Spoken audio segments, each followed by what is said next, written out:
बिस्मिल्लाहिर्रहमानिर्रहीम। अस्सलाम वालेकुम फर्स्ट ईयर। चैप्टर 7 ऑसिलेशन के आज हम न्यूमेरिकल देखेंगे। तो हम बढ़ते हैं पहले न्यूमेरिकल की तरफ। तो न्यूमेरिकल नंबर 1 है a force of 0.04 newton is required to displace a body attach to a spring through 0.1 metre. यानी इस न्यूमेरिकल के अंदर हमें दो चीज़ें दे दी गई हैं, एक तो फोर्स और दूसरा उस फोर्स के अंडर डिस्प्लेसमेंट कवर हो रहा है from it's equilibrium position. Calculate the spring constant of the spring. Spring constant के जो हमने इससे पहले चैप्टर के अंदर पढ़ा था, टाइम पीरियड के फार्मूला के अंदर भी यूज़ हुआ है, और जब हम डिराइव कर रहे थे सिंपल हार्मोनिक मोशन की इक्वेशन तो उसमें भी यूज़ हुआ है। तो के की वैल्यू हमने फाइंड आउट करनी है। तो गिवन क्या है हमारे पास, फोर्स दी हुई है और डिस्प्लेसमेंट दिया हुआ है एक्स। अब फाइंड ये करना है के की वैल्यू। तो जो फार्मूला है वो है F is equal to K x. ये अगर आपको याद हो तो हुक्स लॉ से हमने ये फार्मूला ड्राइव किया था, where F is force, K spring constant and X is displacement. So we need to find out the value of displacement. तो एक्स को हम क्या करेंगे, दोनों तरफ इक्वेशन की डिवाइड कर देंगे। तो हमारे पास के की जो वैल्यू आएगी, K is equal to F over X आ जाएगा। अब यहाँ पे वैल्यूज आप पुट कर दें तो फाइनली जो आपके पास आंसर आएगा वो 0.4 न्यूटन पर मीटर आएगा आंसर। ठीक है। Question number 2, a pendulum clock keeps perfect time at location where the acceleration due to gravity is exactly 9.8 metre पर सेकंड स्क्वायर। हमारे पास एक क्लॉक है और पेंडुलम क्लॉक है, ऐसी क्लॉक जिसका पेंडुलम भी है। तो वो एक ऐसी प्लेस पे है जहाँ पे ग्रेविटेशन एक्सेलरेशन 9.8 मीटर पर सेकंड स्क्वायर है और वहाँ पे वो एग्जैक्ट टाइम दे रही है। लेकिन अगर हम इस क्लॉक को मूव करके लेके चले जाएं किसी हाई एल्टीट्यूड एरिया में तो वहाँ पे it loses 80.0 second per day, यानी एक दिन के अंदर 80 सेकंड का उसके अंदर डिले आता है। तो हमसे कहा गया find the value of G. New जो जी की वैल्यू है वो हमने फाइंड आउट करनी है।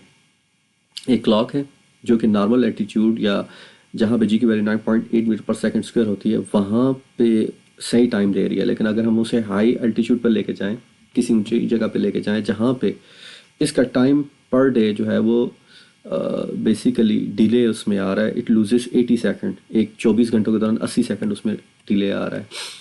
तो उस हाइट पे जी की वैल्यू हमने फाइंड करनी है। ऑब्वियसली जब हम हाइट पे जाएंगे तो ग्रेविटेशनल एक्सेलरेशन जो है उसकी वैल्यू कम होगी। So we need to find out the value of G at that height. तो गिवन डेटा में हमें क्या दिया हुआ है, हमें दिया हुआ है कि जी लॉस इन टाइम 80 सेकंड है एक दिन के अंदर, 24 आवर्स पर डे हमें बताया गया। तो अगर हम इसे कहें कि एक घंटे के अंदर ये कितना लॉस है तो 80 को हम डिवाइड कर देंगे 24 आवर्स के साथ। तो हमारे पास आंसर है 3.3 सेकंड पर आवर, यानी एक घंटे के अंदर 3.3 सेकंड का डिले आ रहा है। और जो हमारे पास ग्रेविटेशन एक्सेलरेशन है वो 9.8 मीटर पर सेकंड स्क्वायर है। So we need to find out the value of new G. मैंने इसे न्यू जी का नाम दिया, यानी वो हाइट जिस हाइट पे हम लेकर के हैं और वहाँ पे उसका टाइम के अंदर पर डे 80 सेकंड का डिले आ रहा है, उस ग्रेविटेशनल एक्सेलरेशन की हमने वैल्यू फाइंड आउट करनी है। तो हमारे पास जो फार्मूला है टाइम पीरियड का, we know that T is equal to 2 pi under root L over G, where L is length, G is gravitational acceleration. इसे हम इक्वेशन 1 का नाम देते हैं। अब हम आगे चलते हैं। देखें जो टाइम पीरियड था एक जो क्लॉक के पेंडुलम का था वो 2 सेकंड था, विच मीन्स दैट एक सेकंड ये एक एक्सट्रीम पोजीशन से दूसरी एक्सट्रीम पोजीशन तक ले जाने के लिए और एक सेकंड वापस आने के लिए ले रहा था। तो अगर एक राउंड ट्रिप कंप्लीट करने के लिए सिंपल पेंडुलम जो क्लॉक का पेंडुलम है 2 सेकंड ले रहा है, तो इसका मतलब ये हुआ कि एक घंटे के अंदर वो कितने ऑसिलेशन कंप्लीट करेगा। तो एक घंटे के अंदर हमारे पास 3600 सेकंड्स होते हैं। तो एक ऑसिलेशन 2 सेकंड के अंदर कंप्लीट हो रहा है, तो 3600 के अंदर कितने कंप्लीट होंगे। तो हम क्या करेंगे 3600 डिवाइड बाय 2। सिंपल हम कहते हैं जी एक बुक जो है वो 2 रुपये की है और 10 बुक्स 10 रुपये में कितनी बुक्स आएंगी। तो हम सिंपली क्या करेंगे 10 के साथ जो प्राइस है एक बुक की वो हम डिवाइड कर देंगे। सिमिलरली हमारे पास टोटल टाइम पता है कि 3600 सेकंड्स हैं और एक साइकिल के लिए हमें टाइम जो पता है वो 2 सेकंड है। तो कितने ऑसिलेशन हो जाएंगे 1800 ऑसिलेशंस आ जाएंगे। ये 1 आवर के अंदर है। अब नेक्स्ट जो क्लॉक का पेंडुलम है वो 3.3 सेकंड पर आवर लूज़ कर रहा है। तो इट मीन्स दैट कि पेंडुलम जो है क्लॉक का वो स्लोअर मूव कर रहा है हाई एल्टीट्यूड पे। तो इसका मतलब ये है कि 1 घंटे के अंदर 3.3 सेकंड एक्स्ट्रा वो ले रहा है। तो विच मीन्स दैट कि पहले जब नॉर्मल हाइट थी तो उस केस में नॉर्मल केस के अंदर जब जी की वैल्यू 9.8 मीटर पर सेकंड स्क्वायर थी 1800 साइकिल्स कंप्लीट हो रहे थे 3600 सेकंड के अंदर। लेकिन ये 3600 यानी कि 1 घंटे के अंदर 1800 साइकिल कंप्लीट करा था। लेकिन अब करंट सिचुएशन के अंदर चूंकि इसकी स्पीड पेंडुलम की स्लो हो गई है तो इसका मतलब ये हुआ कि ये 3.3 सेकंड एक्स्ट्रा लेगा 1 घंटे के अंदर। तो it means now in this case 1800 oscillation complete होंगे 3600 के अंदर हमने 3.3 सेकंड्स हमने ऐड कर दिए हैं। तो इतने टाइम के अंदर वो 1800 ऑसिलेशन कंप्लीट करेगा। होपफुली आपको ये बात समझ में आ गई होगी। अब आगे काम आसान है। वी नो दैट कि जो हमारे पास टाइम पीरियड होगा एक साइकिल को कंप्लीट करने के लिए वो कितना होगा, टोटल टाइम डिवाइड बाय उस टोटल टाइम के अंदर कितने साइकिल्स हैं। तो ये हमारे पास टाइम पीरियड आ गया एक साइकिल का।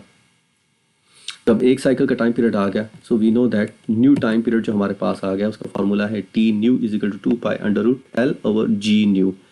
ये टाइम पीरियड है बेसिकली पर्टिकुलर हाइट पे। तो इक्वेशन 1 और इक्वेशन 2 आ गई हमारे पास। अब हम इनको डिवाइड कर देते हैं।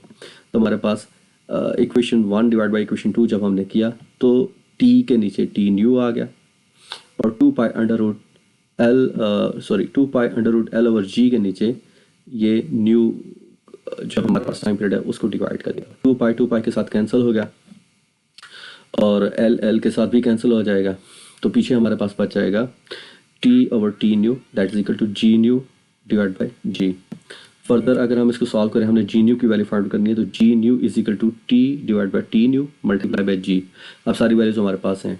टाइम पीरियड जो पुराने केस में था वो 2 सेकंड था। टाइम पीरियड न्यू केस में जो हमारे पास आया था वो 2.00183 सेकंड आया था और G हमारे पास 9.8 है। जब सबको मल्टीप्लाई किया तो हमारे पास 9.781। तो नॉर्मल केस के अंदर जो ग्रेविटेशन एक्सेलरेशन होता है हमें पता है कि 9.8 मीटर पर सेकंड स्क्वायर होता है। लेकिन अब इस केस में जब हम किसी एल्टीट्यूड पे गए हैं किसी हाई जगह पे गए हैं तो वहाँ पे इसका एक्सेलरेशन डिक्रीज हो गया है। तो होपफुली आपको ये क्वेश्चन जो है वो समझ आया होगा। नेक्स्ट न्यूमेरिकल की तरफ बढ़ते हैं। क्वेश्चन है calculate the length of a seconds pendulum. सबसे पहली बात तो ये कि सेकंड्स पेंडुलम क्या होता है। एक ऐसा पेंडुलम जिसका टाइम पीरियड 2 सेकंड हो उसे सेकंड पेंडुलम कहते हैं। अब एक पेंडुलम में फॉर एग्जांपल वो एक एक्सट्रीम पोजीशन से हमने रिलीज़ किया दूसरी एक्सट्रीम पोजीशन तक गया 1 सेकंड लिया, फिर दूसरी एक्सट्रीम पोजीशन से फिर पहली एक्सट्रीम पोजीशन पे आया फिर 1 सेकंड लिया। तो एक साइकिल को कंप्लीट करने के लिए उसने 2 सेकंड लिए तो उसका टाइम पीरियड 2 सेकंड है। तो इस पेंडुलम को हम सेकंड्स पेंडुलम कहेंगे। अगर क्वेश्चन में सिंपली ये भी लिखा हुआ हो कि calculate the length of second pendulum और आगे ये ना मेंशन किया हुआ हो कि उसका टाइम पीरियड 2 सेकंड है, फिर भी आपको पता होना चाहिए कि टाइम पीरियड इसका 2 सेकंड है। तो गिवन डेटा हमारे पास क्या हुआ, एक तो G 9.8 मीटर पर सेकंड स्क्वायर है और दूसरा टाइम पीरियड दिया हुआ 2 सेकंड। तो हमने फाइंड आउट करनी है लेंथ। तो सिंपल पेंडुलम के लिए जो टाइम पीरियड का फॉर्मूला है we know that T is equal to length हमने फाइंड करनी है तो T हमारे पास आ जाता है 2π√L/g। अब लेंथ की वैल्यू हमने फाइंड आउट करनी है तो यहाँ पे हम दोनों तरफ क्या लेंगे स्क्वायर और 2π को दोनों तरफ डिवाइड करेंगे। G इधर डिवाइड है तो सिर्फ T के साथ जाकर मल्टीप्लाई होगा। तो ये सारा काम करने के बाद हमारे पास जो इक्वेशन बनेगी वो आएगी स्क्वायर लेने के बाद T square is equal to 4π² L/g under root square के साथ कैंसिल हो गया। अब G इधर आके मल्टीप्लाई हो जाएगा और 4π को दोनों तरफ डिवाइड कर देते हैं। इक्वेशन बन जाएगी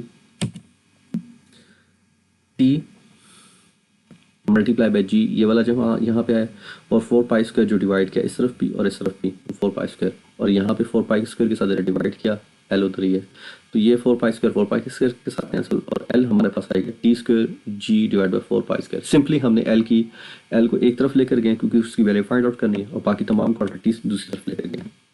अब हम क्या करेंगे L के अंदर L की जो इक्वेशन बनी है उसके अंदर हम वैल्यूज पुट कर देंगे। तो putting the values we have तमाम वैल्यूज हमने पुट की। इनको सिंपल मैथमेटिकल कैलकुलेशन से सिंप्लीफाई करेंगे तो आपके पास आंसर आएगा 0.009 metre, which means that almost 1 metre. तो एक मीटर का सिंपल पेंडुलम आप जब भी बनाएंगे और उसे जब ऑसिलेट करेंगे उसका टाइम पीरियड हमेशा 2 सेकेंड होगा। आप एक पेंडुलम बनाएं जिसकी लेंथ 1 मीटर हो और उसको आप डिस्प्लेस करें, कम डिस्प्लेस करें या ज़रा डिस्प्लेस करें, दोनों केसेस के अंदर इसका टाइम पीरियड जो होगा वो 2 सेकेंड ही होगा।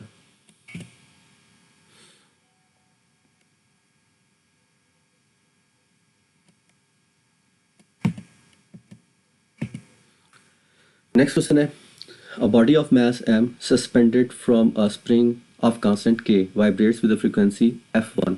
When the spring is cut into half and the same body is suspended from one end of the half, the frequency f2, the frequency is f2. What is the ratio f1 over f2? हमने basically equation derive करनी है f1 over f2 के।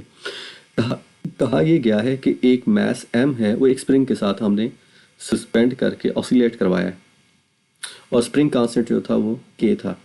ठीक है जी। तो अब हमने क्या किया, उस स्प्रिंग को काट दिया, काटने के बाद फिर हमने उसे ऑसिलेट कराया और उस वक्त उसकी फ्रिक्वेंसी जो थी वो f2 थी। तो कहता ये है कि f1 और f2 रेशो फाइंड आउट करें। मैस हमें क्या दिया हुआ है, m, स्प्रिंग कांस्टेंट k है, डिस्प्लेस हम फॉर एग्जांपल उसे करते हैं थ्रू अ डिस्प्लेसमेंट x, वो उसे हम कहते हैं जी कटिंग करने से पहले, यानी जब वो कंप्लीट एक स्प्रिंग था, जब उसे हाफ में काटा नहीं हुआ था, तो उस वक्त हमने जो उसे डिस्प्लेस किया वो था इसका डिस्प्लेसमेंट x। जब हम इसे काट देंगे तो देखें एक स्प्रिंग है, आप उसे जब डिस्प्लेस करते हैं तो सपोज उसने 2 सेंटीमीटर डिस्टेंस कवर किया, आप उसके ऊपर एक पर्टिकुलर फोर्स अप्लाई करते हैं या हमने एक मैस अटैच किया हुआ, तो मैस की वजह से वो डिस्प्लेस होता है और वो 2 सेंटीमीटर होता है। लेकिन अगर इसी स्प्रिंग को आप काट दें, एग्जैक्टली हाफ काट दें, तो अब जब काटने के बाद जब वो डिस्प्लेस होगा तो उसका डिस्प्लेसमेंट भी हाफ हो जाएगा, दैट इज़ 1 सेंटीमीटर। तो यहाँ पे हमने ये कह दिया कि कट करने से पहले उसका डिस्प्लेसमेंट कितना था, x1, उसे हमने कहा ये x है, और कट करने के बाद इसे हमने डिस्प्लेसमेंट का नाम दिया x2 का, और ये पहले डिस्प्लेसमेंट का क्या हो गया, हाफ हो गया। और कट करने से पहले फ्रीक्वेंसी f1 थी और कट करने के बाद इसकी फ्रीक्वेंसी f2 थी। तो हमें ये कहा गया है कि रेशो f1 और f2 फाइंड करें, which is f1 is the frequency before cutting and f2 is the frequency after cutting. तो सबसे पहले तो हम फ्रीक्वेंसी के लिए इक्वेशन बनाएंगे। तो हमारे पास बेसिक इक्वेशन जो टाइम पीरियड की है mass attach to spring system के लिए, t is equal to 2 pi under root m over k। तो जब हम इससे फ्रीक्वेंसी बनाएंगे तो f1 हमारे पास क्या होगी, ओके सबसे पहले हम k की वैल्यू को फाइंड आउट करते हैं। So f is equal to K X by Hooke's law and dividing x on both side, हमारे पास आएगा k is equal to f over x। अब f जो है इस केस में चूंकि सस्पेंडेड है मैस डाउनवर्ड, तो फोर्स जो होगी हमारे पास वो वेट ऑफ द मैस होगा जो हमने अटैच किया, तो mg है। k की वैल्यू हमारे पास क्या आ गई, mg ओवर x। तो इस इक्वेशन a के अंदर अगर हम टाइम की वैल्यू पुट करें तो हमारे पास क्या आएगा, t1 is equal 2 pi under root, यहाँ पे m था और नीचे क्या था k, तो k की जगह हमने जो वैल्यू ड्राइव की है mg ओवर x, तो यहाँ पे k की जगह mg ओवर x पुट करें तो mg यहाँ पे आ जाएगा और डिवाइड बाय x बेसिकली ऊपर m के साथ मल्टीप्लाई हो जाएगा। तो जब हमने इक्वेशन a के अंदर k की वैल्यू पुट की तो हमारे पास बन गया t1 is equal to 2 pi under root mx over mg, mm के साथ कैंसिल होगा, पीछे क्या बच गया, x ओवर g। तो ये t1 टाइम पीरियड 1 है कट करने से पहले। तो इस केस में फ्रीक्वेंसी क्या हो जाएगी, f1 is equal to f1 over 1 over t1। तो इसका रेसिप्रोकल लें इस इक्वेशन का, तो आपके पास आएगा 1 over 2 pi under root x over g या g ओवर x। अब जब हम स्प्रिंग को काट देते हैं तो काटने के बाद इसकी फ्रीक्वेंसी क्या हो जाएगी, f2 is equal to 1 over 2 pi under root g by x2। ये इसका x2 डिस्प्लेसमेंट है और हमने कहा हुआ है कि x2 डिस्प्लेसमेंट जब कट करेंगे तो पहले डिस्प्लेसमेंट के मुकाबले में हाफ हो जाएगा। तो x2 की जगह हम पुट कर देंगे x बाई 2। तो f2 is equal to 1 over 2 pi g over x2, 1 over 2 pi. अब जब x2 की जगह हमने x बाई 2 वैल्यू पुट की तो 2 नीचे डिवाइड हो रहा है, ये ऊपर जाके 2g हो जाएगा और x इधर आ जाएगा। ये इक्वेशन हमारे पास आ गई, इक्वेशन डी। अब एक हमारे पास आई इक्वेशन सी, कट करने से पहले फ्रीक्वेंसी और कट करने के बाद फ्रीक्वेंसी। तो हमने फाइंड करना है f1 बाई f2। तो इक्वेशन सी के नीचे इक्वेशन डी को डिवाइड कर दें, तो इक्वेशन सी के नीचे f1 डिवाइड बाई f2, इधर 1 by 2 pi under root g over x, 1 by 2 pi under root g over x, और दूसरी तरफ हमारे पास क्या आएगा 1 by 2 pi under root 2g over x, 1/2 pi √2g/x आ जाएगा। तो 1/2 पाई के साथ कैंसिल हो जाएगा।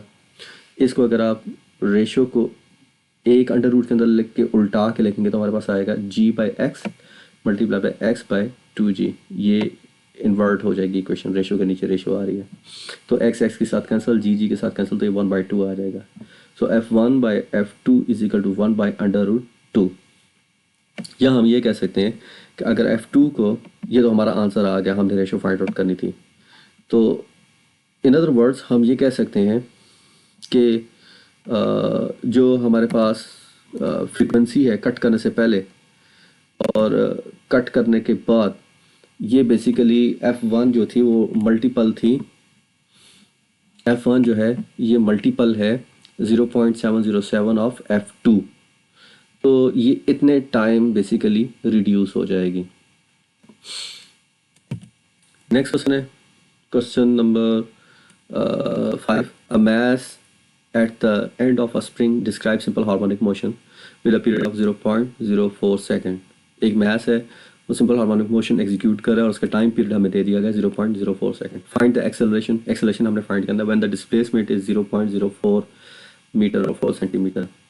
तो गिवन डेटा हमारे पास क्या है, एक तो हमें टाइम पीरियड दिया हुआ है, ठीक है 0.04 सेकेंड। दूसरा हमें दिया हुआ है इसका डिस्प्लेसमेंट x जो कि 0.04 मीटर है। हमने फाइंड क्या करना है, acceleration.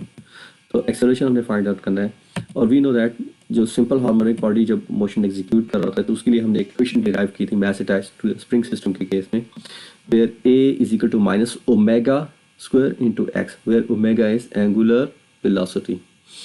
So a is equal to minus omega square X. अब ओमेगा हमारे पास गिवन डेटा के अंदर नहीं है, तो ओमेगा की पहले हमने वैल्यू फाइंड आउट करनी है, या ओमेगा की वैल्यू को किसी ऐसी चीज़ के साथ रिप्लेस करना है जिसकी वैल्यू हमारे लिए नॉन हो।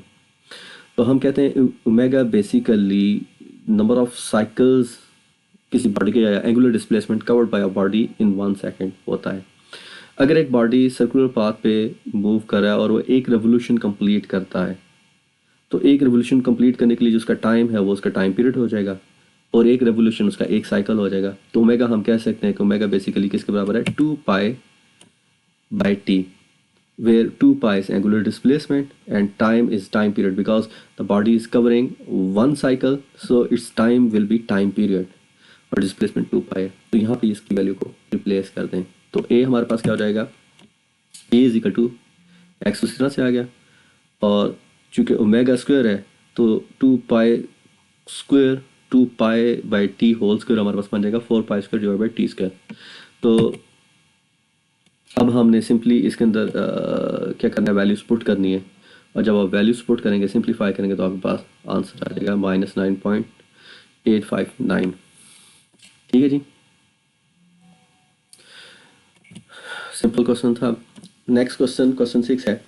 अ block of weighing 4.0 kg extend a spring by 0.16 metre, ये डिस्प्लेसमेंट दिया हुआ है, from its unstretched position. एक स्प्रिंग है जो वर्टिकली हैंग किया हुआ, उसके साथ हमने एक मैस 0.4 किलोग्राम का हमने उसके साथ लगाया और वो अपनी मीन पोजीशन से 0.16 मीटर डिस्प्लेस हुआ है। अब कहता है द ब्लॉक इज़ रिमूव्ड, यानी कि ये जो ब्लॉक हमने 0.4 किलोग्राम का अटैच किया था उसको रिमूव करके हम कम मैस का यानी कि 0.5 kg यानी हाफ किलो का हमने ब्लॉक उसके साथ अटैच कर दिया है उसी स्प्रिंग के साथ। तो कहा ये जा रहा है, if the spring is now stretch and release, अगर हम स्प्रिंग को स्ट्रेच करके रिलीज करें, what is the time period of oscillation, हमने इसका टाइम पीरियड फाइंड आउट करना है। तो बेसिकली हमें एक केस में वैल्यूज़ दी हुई हैं, मैस और डिस्प्लेसमेंट दिया हुआ है, तो इनको यूज़ करके सबसे पहले तो हम स्प्रिंग कांस्टेंट निकालेंगे, क्योंकि टाइम पीरियड के लिए हमारे पास फॉर्मूला है T is equal to 2 pi under root M over K हमारे पास नहीं है जबकि मैथ्स दिया हुआ है। तो हम दूसरे केस में हमने ये वाला मैथ्स यूज़ करना है क्योंकि टाइम पीरियड इस मैथ्स के केस में हमने फाइंड आउट करना है। तो पहले केस को हम यूज़ करके स्प्रिंग कांस्टेंट फाइंड आउट करेंगे के की वैल्यू, क्योंकि स्प्रिंग तो वही है, सिर्फ मैथ्स हमने रिप्लेस किया है। तो दूसरे केस में वही स्प्रिंग कांस्टेंट यूज़ करके हम टाइम पीरियड के फार्मूला के अंदर हम इसका टाइम पीरियड कैलकुलेट करेंगे। तो गिवन डेटा हमें क्या दिया हुआ है, m1 दिया हुआ है 4 किलोग्राम, फिर उसके बाद उसका डिस्प्लेसमेंट दिया हुआ है 0.16 मीटर, और फिर हमें दिया हुआ है m2 जो कि 0.5 किलोग्राम है, और हमसे ग्रेविटेशनल एक्सेलरेशन इसका 9.8 मीटर पर सेकंड स्क्वायर है, और हमसे कहा गया है कि आप फाइंड आउट करें इनफैक्ट टी की वैल्यू हमने फाइंड आउट करनी है, लेकिन टी की वैल्यू के लिए हमें के की वैल्यू भी फाइंड करनी पड़ेगी। ठीक है, तो we know that K is equal to M G over X. अभी लास्ट न्यूमेरिकल्स के अंदर हमने ये देखा था कि K is equal to F over X, ये equation where F is equal to, इस केस के अंदर चूँकि वर्टिकली हैंग किया हुआ है तो जो फोर्स है वो इन टर्म्स ऑफ वेट होगी, और F is equal to W, W is equal to M G हो गया, वेट के बराबर है डिवाइड बाई एक्स। ये फ्रॉम हुक्स लॉ है। इसके अंदर हमने वैल्यू सपोर्ट की तो हमारे पास आंसर आया के की वैल्यू का 245 न्यूटन पर मीटर। अब के की वैल्यू आ गई, अब हमने फाइंड आउट करना है टाइम पीरियड। तो टाइम पीरियड हमें पता है T is equal to mass attach to spring system के केस में T is equal to 2 pi under root M over K, लेकिन टाइम पीरियड हमने उस वक्त फाइंड आउट करना है जब हमने मैस 0.5 के जी अटैच किया हुआ है। के की वैल्यू भी है, पाई की वैल्यू भी है, 2 ऑलरेडी कॉन्स्टेंट चीज़ है, तो सारी वैल्यूज हमने पुट की तो हमारे पास टाइम पीरियड क्या आएगा 0.28 सेकेंड। तो ये हमारे पास टाइम पीरियड था। इंतहाई सिंपल क्वेश्चन है। तो हमने सबसे पहले क्या किया, पहले दो वैल्यूज़ को यूज़ करके स्प्रिंग कांस्टेंट फाइंड आउट किया, और फिर स्प्रिंग कांस्टेंट को यूज़ करते हुए हमने टाइम पीरियड फाइंड आउट किया। लेकिन टाइम पीरियड चूँकि हमने फाइंड आउट करना था 0.50 kg मैस के लिए, तो वो हमारे पास 0.28 सेकेंड आया। बाय द वे, अगर हम 4 किलोग्राम का मैस अटैच करके तो टाइम पीरियड फाइंड आउट करते तो उस केस में हमारा टाइम पीरियड ज़्यादा होता या कम होता? तो बेसिकली हमारे पास टाइम पीरियड की वैल्यू क्या आती, ज़्यादा आती, क्योंकि टाइम पीरियड डायरेक्ट प्रोपोर्शन है मैस के साथ। हाफ के जी में हमारे पास टाइम पीरियड कम आएगा, और जब 4 kg हम अटैच करेंगे तो टाइम पीरियड ज़्यादा आएगा। क्वेश्चन 7 है, what should be the length of a simple pendulum. Length हमने फाइंड आउट करनी है, उस टाइम पीरियड टी हमें दे दिया है is 1 second, time period 1 second है, और हमने लेंथ फाइंड आउट करनी है, और फिर उसके बाद हमने फ्रीक्वेंसी भी फाइंड आउट करनी है। तो गिवन क्या है, टाइम पीरियड 1 सेकेंड दिया हुआ है, जी की वैल्यू 9.8 मीटर पर सेकेंड स्क्वायर, और हमने लेंथ फाइंड आउट करनी है और फ्रीक्वेंसी फाइंड आउट करनी है। सिंपली टाइम पीरियड का फार्मूला है T is equal to 2 pi under root L over G. चूँकि हमने एल की वैल्यू फाइंड आउट करनी है तो इस इक्वेशन को हम सिंप्लीफाई करेंगे, taking square on both side. L को हम एक तरफ रखेंगे, बाकी तमाम क्वांटिटीज़ को दूसरी तरफ लेके जाएंगे। अगर दोनों तरफ स्क्वायर लें तो हमारे पास T square 4 pi square L over G आ जाएगा, या आगे मज़ीद सिंप्लीफाई करें तो एल की वैल्यू हमारे पास आएगी 4 पाई स्क्वायर, इधर आके डिवाइड हो जाएगा, जी टी के साथ मल्टीप्लाई होगा, तो G T square divide by 4 pi square, और L is equal to G T square divide by 4 pi square. अब इसमें वैल्यूज पुट कर दें, तमाम वैल्यूज़ हैं, जी की वैल्यू 9.8, टाइम पीरियड हमें दिया हुआ है 1 सेकेंड है, 4 एंड 3.14 इसका स्क्वायर ले लेंगे, तो हमारे पास टाइम पीरियड लेंथ आएगी 0.25 मीटर। अब उसके बाद हमने फ्रीक्वेंसी भी फाइंड आउट करनी है। तो टाइम पीरियड हमने दिया हुआ है 1 सेकेंड है, तो फ्रीक्वेंसी क्या होती है 1 बाई टाइम पीरियड। तो frequency is equal to 1 by time period. तो टाइम पीरियड कितना है 1 सेकेंड, तो 1 बाई टाइम पीरियड की वैल्यू हमने पुट कर दी 1, तो ये 1 साइकिल पर सेकेंड या 1 हर्ट्स। बेसिकली 1 हर्ट्स 1 साइकिल पर सेकेंड होती है। अगर कोई ऑसिलेटिंग बॉडी 1 सेकेंड के अंदर 1 साइकिल कंप्लीट कर रहा हो तो उसकी फ्रीक्वेंसी जो होती है वो 1 हर्ट्स होती है। तो 1 साइकिल पर सेकेंड और 1 हर्ट्स सेम चीज़ें हैं। नेक्स्ट क्वेश्चन की तरफ बढ़ते हैं हम।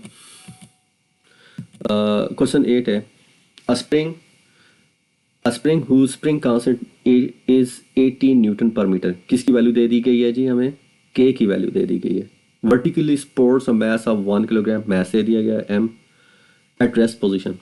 Find the distance by which the mass must be pulled down so that on being released it may pass the mean position with a velocity of 1 metre पर second. कहता है एक मैस है, उसे हमने हैंग कर दिया है स्प्रिंग के साथ, जिसका spring constant 80 Newton per metre है और मैस 1 किलोग्राम है। कहता है हम मैस को कितना ज़्यादा डिस्प्लेस करें। ठीक है, हमसे पूछा क्या है, find the distance by which mass must be pull down. अब मैस को अब नीचे जब ड्रैग करके छोड़ेंगे तो वो मूव करेगा टुवर्ड मीन पोजीशन। जब मीन पोजीशन की तरफ जाएगा तो मीन पोजीशन की ऊपर वेलोसिटी मैक्सिमम होगी, और वो हमें दे दी गई है 1 मीटर पर सेकेंड। तो हमें कहता है कितना डिस्प्लेस करके छोड़ें। इन अदर वर्ड्स हमें डिस्प्लेसमेंट की वैल्यू फाइंड आउट करनी है। तो गिवन डेटा क्या है, के स्प्रिंग कांस्टेंट दिया हुआ, ये स्मॉल के होगा, और फिर उसके बाद हमें मैस दे दिया गया है, फाइंड क्या करना है हमने, डिस्प्लेसमेंट। तो सिंपली हमारे पास इक्वेशन है, इस केस में जो फोर्स है वो F is equal to weight है डब्ल्यू एम जी, और वो ये आ गया हमारे पास इक्वेशन है F is equal to K X. X की वैल्यू फाइंड आउट करनी है।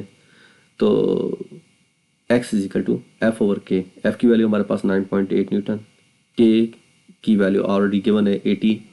जब हम वैल्यूज दोनों को पुट करेंगे तो 0.12 मीटर हमारे पास आंसर आएगा। तो इसका मतलब एक स्प्रिंग को हम 0.12 मीटर मैस को स्ट्रेच करके छोड़ेंगे तो तब वो जो मीन पोजीशन है उसमें 1 मीटर पर सेकंड की स्पीड के साथ गुजरेगा। सिंपल क्वेश्चन था। क्वेश्चन नंबर 9 है 800 ग्राम बॉडी मैस दिया हुआ है 800 ग्राम, तो उसको हमने केजी में कन्वर्ट करना होगा। Vibrates simple harmonic motion with an amplitude of 0.30 metre. अब इस केस में हमें एम्पलीट्यूड दिया हुआ है, एक्स नहीं है, ये एक्स नॉट होगा। अगर आपको याद हो तो हमने ये इक्वेशन डिराइव की हुई थी, तो इक्वेशन की डेरिवेशन के अंदर हमने एक्स और एक्स नॉट दोनों देखे थे। तो एक्स बेसिकली डिस्प्लेसमेंट था और एक्स नॉट मैक्सिमम डिस्प्लेसमेंट था, जिसको हमने एम्पलीट्यूड का नाम दिया था। जिसे 0.30 मीटर डिस्प्लेसमेंट एम्पलीट्यूड दिया हुआ है। रिस्टोरिंग फोर्स एफ हमें दे दी गई है, force 16 newton and the displacement is 0.30 metre. अब ये जो डिस्प्लेसमेंट है ये एक्स है, एक्स नॉट नहीं है। फाइंड हमने वैल्यू फाइंड आउट करनी है टाइम पीरियड की, एक्सेलरेशन की, वेलोसिटी की, काइनेटिक एनर्जी और पोटेंशियल एनर्जी उस वक्त जब डिस्प्लेसमेंट 12 सेंटीमीटर। आपको पता है कि जब कोई बॉडी सिंपल हार्मोनिकली ऑसिलेट कर रहा होता है तो उसकी काइनेटिक एनर्जी और पोटेंशियल एनर्जी कंटिन्यूसली चेंज हो रही थी। ये एक्सट्रीम पोजीशन के ऊपर तमाम की तमाम एनर्जी पोटेंशियल होती है, जबकि मीन पोजीशन पे तमाम की तमाम एनर्जी काइनेटिक एनर्जी है। और इन बिटवीन डिफरेंट डिस्प्लेसमेंट के ऊपर ये इनकी काइनेटिक और पोटेंशियल एनर्जी एक दूसरे के अंदर कन्वर्ट होकर डिफरेंट वैल्यूज होती हैं। तो हमें कहा गया पोटेंशियल एनर्जी फाइंड आउट करनी है एट 12 सेंटीमीटर डिस्प्लेसमेंट। तो गिवन डेटा हमें क्या दिया हुआ है जी, मैथ दिया हुआ है 800 ग्राम, किलोग्राम में ये 0.8 किलोग्राम हो गया। फिर उसके बाद हमें डिस्प्लेस एम्पलीट्यूड दिया हुआ है एक्स नॉट 0.12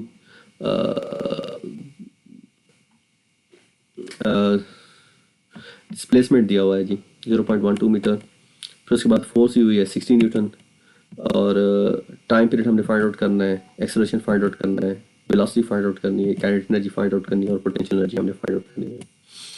तो फार्मूला हमारे पास है जी K is equal to F over X naught. तो स्प्रिंग कांस्टेंट हमने सबसे पहले फाइंड आउट किया, फोर्स हमें दी हुई है 16 न्यूटन, एक्स नॉट हमें दिया हुआ है 0.3 मीटर। सॉरी यहाँ पे ये 0.3 है इसकी वैल्यू, यहाँ पे मिस्टेकनली 0.12 लिखी जा चुकी है। तो एम्पलीट्यूड बेसिकली 0.3 मीटर। तो जब इसमें से सॉल्व किया तो के की वैल्यू आ गई। अब के की वैल्यू से बाकी तमाम वैल्यू सॉल्व होंगी, जो कि टाइम पीरियड है, एक्सेलरेशन है, वेलोसिटी, काइनेटिक एनर्जी और पोटेंशियल एनर्जी। तो वन बाय वन इनकी वैल्यूज़ को सॉल्व करते हैं। तो सबसे पहले टाइम पीरियड। तो mass attach to spring system के लिए जो हमारे पास टाइम पीरियड की वैल्यू होती है T is equal to 2 pi under root M over K होती है। मैस भी दिया हुआ है, स्प्रिंग कांस्टेंट भी है, तमाम वैल्यूज पुट करें तो हमारे पास टाइम पीरियड आएगा 1.3 सेकेंड। ठीक हो गया जी। अब उसके बाद हमने फाइंड आउट करना है एक्सेलरेशन। तो एक्सेलरेशन हमारे पास है a is equal to K x over M. ये इक्वेशन कैसे आई है, अगर आपको याद हो तो हमने कहा था कि f is equal to K X, F is equal to K X, Hooke's law से। तो f को अगर हम पुट कर दें एम ए तो M A is equal to K X, और m को यहाँ से a से हटा के डिवाइड कर दें तो a is equal to K x over M आ गया। तो k की वैल्यू भी है, x की वैल्यू भी है डिस्प्लेसमेंट, ठीक है, और m की वैल्यू भी है हमारे पास, x इस केस में डिस्प्लेसमेंट है। तो डिस्प्लेसमेंट हमारे पास 12 सेंटीमीटर था, मीटर में कन्वर्ट करें तो 0.12 मीटर आ जाएगा। तमाम वैल्यूज पुट की तो हमारे पास जो एक्सेलरेशन आया वो 3 मीटर पर सेकेंड स्क्वायर आ गया। नेक्स्ट हमने फाइंड आउट करना है वेलोसिटी। तो वेलोसिटी के लिए जो हमारे पास फार्मूला है बेसिकली वो है v is equal to x naught into omega, लेकिन ओमेगा हमारे पास फाइंड आउट नहीं है। तो सबसे पहले ओमेगा फाइंड आउट करेंगे। Omega is equal to 2 pi over t, फिर टी इज टाइम पीरियड। तो टाइम पीरियड अभी हमने कैलकुलेट किया है 1.3 सेकेंड है, 2 और पाई की वैल्यू हमें नोन है, सब की वैल्यू पुट की तो हमारे पास 4.8 रेडियन पर सेकेंड आ गई। अब इस इक्वेशन के अंदर हम वैल्यू पुट करते हैं। तो velocity is equal to x naught into omega. तो एक्स नॉट हमारे पास आ गया 0.3 डिस्प्लेसमेंट, और ओमेगा हमने अभी फाइंड आउट किया 4.8 रेडियन पर सेकेंड। तो हमारे पास वेलोसिटी आएगी 1.4 मीटर पर सेकेंड। अच्छा, नेक्स्ट है काइनेटिक एनर्जी। तो काइनेटिक एनर्जी का फार्मूला भी हमने डिराइव किया हुआ था। तो काइनेटिक एनर्जी का फार्मूला है बेसिकली के इज इक्वल टू 1 बाई के spring constant, x not amplitude minus x displacement. तो ये सारी वैल्यूज़ हमारे पास हैं, तो इन तमाम की वैल्यूज़ को पुट करें तो हमारे पास क्या आएगा, 1/2 के की वैल्यू 200 ये हमने फाइंड आउट की थी। जो हमारे पास एम्पलीट्यूड है 0.3 ये गिवन है, और जो डिस्प्लेसमेंट है वो 12 सेंटीमीटर वो भी गिवन है। तो तमाम वैल्यूज़ हमने पुट की तो हमारे पास काइनेटिक एनर्जी की वैल्यू आई 7.6 जूल। नेक्स्ट हमने फाइंड आउट करनी है पोटेंशियल एनर्जी। अब पोटेंशियल एनर्जी के लिए हमें डिस्प्लेसमेंट दिया हुआ है 12 सेंटीमीटर या 0.12 सेंटीमीटर, के स्प्रिंग कांस्टेंट है। तो इक्वेशन के अंदर भी वैल्यू पुट कर दें तो हमारे पास सिंपली जो आंसर आएगा वो 1.44 जूल आ जाएगा। उसके बाद हम न्यूमेरिकल 10 की तरफ बढ़ते हैं। तो हमें कहा गया है find the amplitude frequency time period of an object oscillating at the end of a spring if the equation for its position at any instant t is given by, यहाँ पे t टाइम पीरियड नहीं है, instant time है। अच्छा, तो displacement की जो equation है हमारे पास x is equal to 0.25 cos of pi by 8 into t, ये इस पर्टिकुलर केस के लिए। Find the displacement of the object after 2 second. तो हमें गिवन बेसिकली ये एक इक्वेशन ही गिवन है, ठीक है। जनरली जो सिंपल हार्मोनिकली अगर बॉडी ऑसिलेट कर रहा था तो उस केस में हमारे पास जो इक्वेशन होती है वो x is equal to x naught cos of pi by 8 divide by t होती है। अब यहाँ पे टाइम को हम 2 सेकेंड पुट कर देते हैं इस इक्वेशन के अंदर क्योंकि टाइम गिवन है, और इस इक्वेशन के अंदर तो हमारे पास देखते हैं आंसर क्या आता है डिस्प्लेसमेंट का। तो 0.25 cause of pi by 8 into T की जगह 2 सेकेंड पुट कर दें तो हमारे पास आएगा जी, यहाँ पे हमने टी की जगह 2 सेकेंड पुट कर दिया तो हमारे पास आएगा cause of 0.25 cause of pi by 4, 2 के साथ कैंसिल हो जाएगा। तो इसको अगर आप सिंप्लीफाई करें तो हमारे पास आंसर आएगा x is equal to 0.18 metre. Simply ये इक्वेशन है, इसके अंदर हमने वैल्यूज हमने सारी की सारी पुट कर दी हैं।